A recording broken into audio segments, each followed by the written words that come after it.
बहुत प्राचीन समय की बात है। पृथ्वी पर सत्यव्रत नाम के एक राजा राज्य करते थे। वे न्यायप्रिय थे और प्रजा उन्हें बहुत मानती थी। एक दिन राजा सत्यव्रत नदी के किनारे बैठकर जल से आचमन कर रहे थे। जैसे ही उन्होंने नदी में हाथ डाला, उनकी हथेली में एक छोटी सी मछली आ गई। मछली कांप रही थी। राजा ने दया से कहा, डरो मत, मैं तुम्हें हानि नहीं पहुंचाऊंगा। तभी मछली बोली, राजन, मुझे बड़ी मछलियों से भय है, कृपया करके मुझे सुरक्षित स्थान प्रदान कीजिए। राजा चकित हुए क्योंकि मछली बोल रही थी।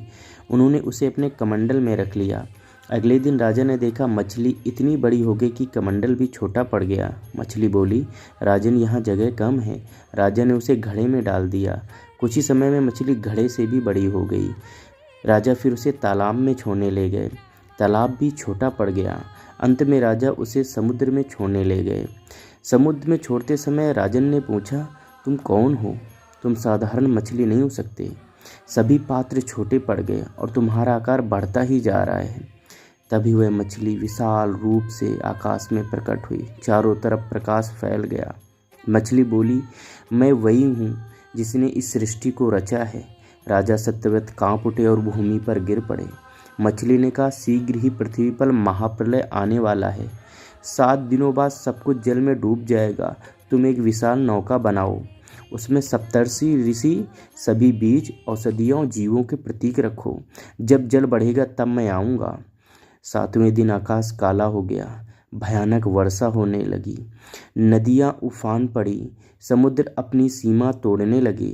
पृथ्वी डूबने लगी। राजा सत्यव्रत नौका में बैठ गए। सप्तऋषि भी नौका में सवार हो गए। चारों ओर जल ही जल फैल गया। अंधेरा चारों तरफ, सब कुछ डूबने लगा। महाप्रलय की शुरुआत हो चुकी थी।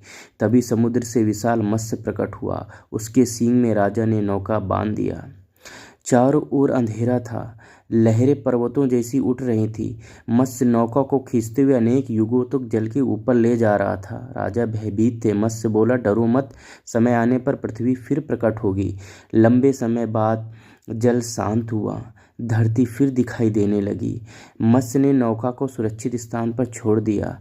सप्तऋषि उतर गए। बीज बोए गए। जीवन फिर से फैलने लगा।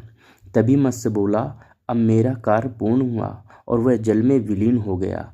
राजा सत्यव्रत आगे चलकर राजा मनु कहलाए और नई मानव जाति के आदि पुरुष बने। जब सब कुछ समाप्त हो रहा था, तब एक मछली ने सृष्टि को फिर से जीवन दिया। यही थी मत्स्य अवतार की पूरी कथा। राधे राधे मित्रों।